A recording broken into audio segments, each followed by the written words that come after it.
আলাইকুম এভরিওয়ান, কেমন আছেন সবাই? আশা করি সবাই অনেক বেশি ভালো আছেন। তো আজকে দেখাবো এই বেবি শাওয়ার কেকটা আমি কিভাবে তৈরি করলাম। কেকটা ছিল 2 পাউন্ড প্লাস। এটাকে আমি রাতে কভার করে তারপর ফ্রিজে রেখে দিয়েছিলাম। তো আমি ঠিক ডেলিভারি দেওয়ার 10 মিনিট আগে এই ফটো প্রিন্টগুলো লাগাবো।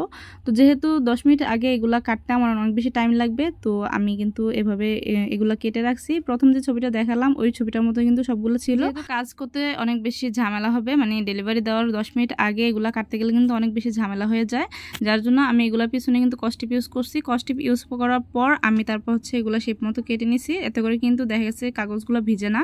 যেহেতু এগুলা প্রিন্টেড ছবি, তো এগুলো কিন্তু কেকের উপর বসানো কিছুক্ষণ পরে কিন্তু ভিজে যাওয়ার চান্স থাকে। তবে পিছনে যদি কস্টিপটা ইউজ করা হয় তখন কিন্তু আর এগুলা ভিজবে না, মানে 2-3 ঘন্টা রাখলেও কোনো সমস্যা হবে না। আপনারা যদি কস্টিপ ইউজ করতে না চান তাহলে কিন্তু ফন্ডেন্ট ইউজ করতে পারেন, তবে সেটা কিন্তু ঝামেলা সাপেক্ষ, কারণ ফন্ডেন্টটা ছবির পিছনে বসানোর পর মানে ওই সাইজ মতো কেটে নেওয়াটা একটু কষ্টকর। তো আমার কাছে মনে হয় যেন এই কস্টিপ দিয়ে করাটাই অনেক বেশি ভালো। তো এখন আমি কিছু স্ট্র পিছনে লাগাই নিব, কারণ এগুলা একটু মানে লম্বাটে করে কেকের উপর বসাতে হবে। তো স্ট্রগুলো ছাড়া কিন্তু ভালো লাগবে না। তো যেগুলা ছোট ছোট বেবি আছে দুইটা, ওই বেবিগুলো কিন্তু নিচে স্ট্রটা ছোট করে দিতে হবে, কারণ এগুলো একদম কেকের গায়ে লেগে থাকবে। আর যে মমটা আছে ওইটা আমি সাইডে দাঁড় করে দিব, মানে সাইড দিয়ে বসায় দিব। তো এই কাজগুলো কিন্তু আসলে দেখি বোঝার মতো, এগুলো আসলে মুখে বলার মতো কিছু নাই। আর এখানে কিন্তু আপনারা চাইলে এডিবল ফটো প্রিন্টটা মানে ব্যবহার করতে পারেন। তো আমি এটা করলাম না, কারণ এখানে এই যদি এডিবল ফটো প্রিন্ট ইউজ করতে যেতাম তাহলে কিন্তু প্রাইসটা একটু বেশি পড়তো।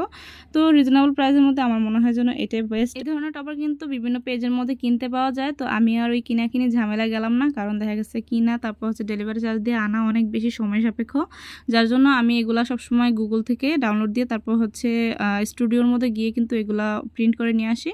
আপনারা গুগলের মধ্যে যে বেবি শাওয়ার কেক টপার অথবা মম টু বি কেক টপার এগুলা কিন্তু লিখলে কিন্তু এগুলো চলে আসবে, ছোটো ছোটো টপার মানে বিভিন্ন ছবি। তো এখানে কিন্তু অনেক প্রকারের ছবি আছে, আপনারা পছন্দ করে যে কোনো ছবি প্রিন্ট মানে ডাউনলোড দিয়ে তারপর নামায় নিয়ে আসতে পারবেন, মানে প্রিন্ট করে নিয়ে আসতে পারবেন। যে কোনোভাবে আপনারা কাস্টমাইজ করে কিন্তু এই কেকগুলো তৈরি করে নিতে পারবেন। তো এখানে কিন্তু আমি যে মায়ের ছবিটা আছে আমি 2টা ছবি প্রিন্ট করে আনছিলাম। তো আমার কাছে মনে হলো যেন এই ছবিটা বেশি ভালো লাগছে, তো আমি এটাই কেকের মধ্যে বসাই দিলাম। আমার এখানে বাটারফ্লাই মাত্র 4টা আনা হয়েছিল, তো এখানে কিন্তু বাটারফ্লাই আরও বেশি প্রয়োজন ছিল, যার জন্য আমি কতগুলো এডিবল বাটারফ্লাইও দিয়ে দিছি। কারণ এডিবল বাটারফ্লাইটা আমার কাছে এখন আর ভালো লাগে না, আগে ভালো লাগতো, কারণ এটা কেকে দেওয়ার কিছুক্ষণ পরেই একটু নষ্ট হয়ে যায়, মানে একদম নরম হয়ে যায়। তো এই যে টপারটা একটু লম্বা আছে, মানে পাইপটা, তো ওই জায়গাটা দেখতে খারাপ দেখা যাচ্ছিল। তো এখানে আমি 2টা গোল্ডেন বল দিয়ে দিলাম, তার সাথে আমি কতগুলো এডিবল বাটারফ্লাইও দিয়ে দিলাম যেগুলো নাকি খাওয়া যাবে, এবং কিছু সুগার বল দিয়ে দিলাম। তো দেওয়ার পর আমার কেকটা আপনাদের কাছে কেমন লাগলো অবশ্যই জানাবেন। আর এমনিতেও কিন্তু এই ধরনের টপার কেক বা ফটো প্রিন্টের যে কেকগুলো থাকে এগুলো কিন্তু আমার খুব বেশি হিবিজিবি ভালো লাগে না। অনেকে আছে যে এগুলোর মধ্যে গোলাপ দেয় বা বিভিন্ন ফুল টুল দেয়, তো আমার কাছে মনে হয় সিম্পলের মধ্যে এই কেকটা অনেক বেশি সুন্দর ছিল। তো আপনাদের কাছে কেমন লাগলো অবশ্যই কমেন্ট করে জানাবেন। সবাই ভালো থাকবেন, আমার জন্য অনেক অনেক দোয়া করবেন।